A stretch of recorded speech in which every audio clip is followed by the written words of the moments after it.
So this brings me to the concept of co-bodying, which happens within the family, and it's part of the process of somebody being supported in their life journey of forming themselves. Let me be mischievous. Okay. Tell me what you understand about co-bodying.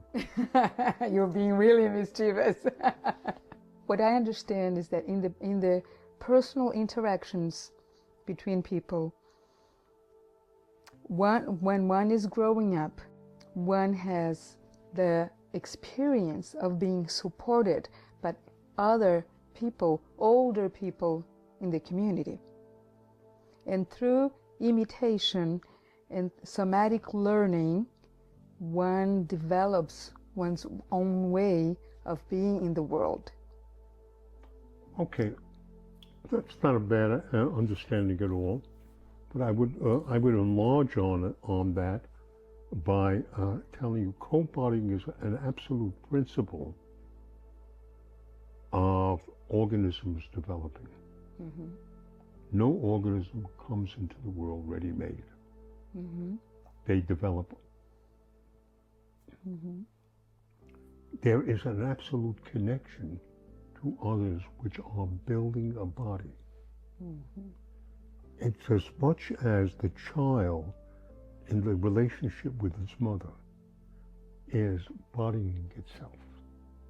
Mm-hmm.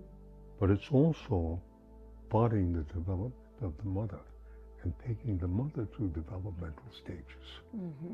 So it's both ways. It's both ways. Yes. Co-bodying is sharing, making body from both sides, mm-hmm. organizing a behavioral context mm-hmm. in which people are learning through the motoric patterns, they are learning through the excitatory patterns, whether they are the excitement of smell, sound, taste, touch, movement, expression, response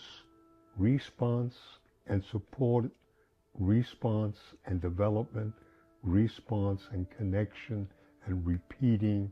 So mm-hmm. co-bodying is bodybuilding. It is mm-hmm. literally bodybuilding. It's making sophisticated connections.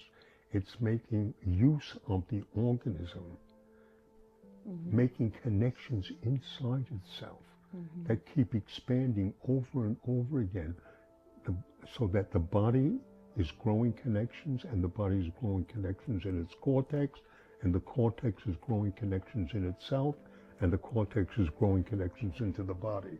Mm-hmm. And that this forming of connections with another person begins to be the analog for how a person can be alone after they reach a particular age and develop from within themselves a co-bodying relationship. And I give you two examples. Mm-hmm. Albert Einstein, mm-hmm. who began to understand the world from his own internal Gedanken experiments, where he thought and imaged mm-hmm. about perception of light, and mm-hmm. he formed a whole theory of what the laws of physics were at that mm-hmm. time, mm-hmm. which were completely different than Newton's. And mm-hmm. Newton had a different kind of bodying pattern. Mm-hmm. So that's co-body.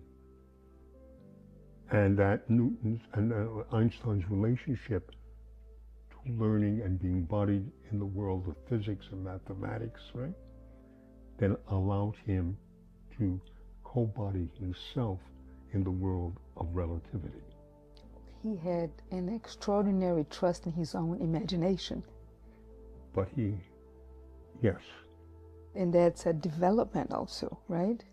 And then Beethoven, who grew up learning music, who brought himself to Vienna, who interacted directly and indirectly with Haydn and Mozart mm-hmm. and other musical people, and co-bodied his musical talents and mm-hmm. saw the musical form, and then as he became deaf, formed a relationship to himself in organizing music. So then he co-bodied himself, which is that's an evolutionary process. Mm-hmm, mm-hmm, and that evolutionary process tells you mm-hmm. that at a certain point in life, solitude, being with yourself, is a forming process for the person to mature and keep making connections.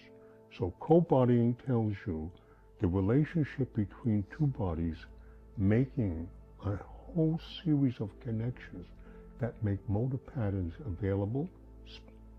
And remember that the effect of muscular motor patterns is excitatory patterns, which you know as awareness, and awareness as being formed as pathways of behavior, and that analog of co-bodying becomes transmitted for individuals who can solve problems in relationship to themselves and help people understand their own internal process so that they can co-body themselves at a certain time.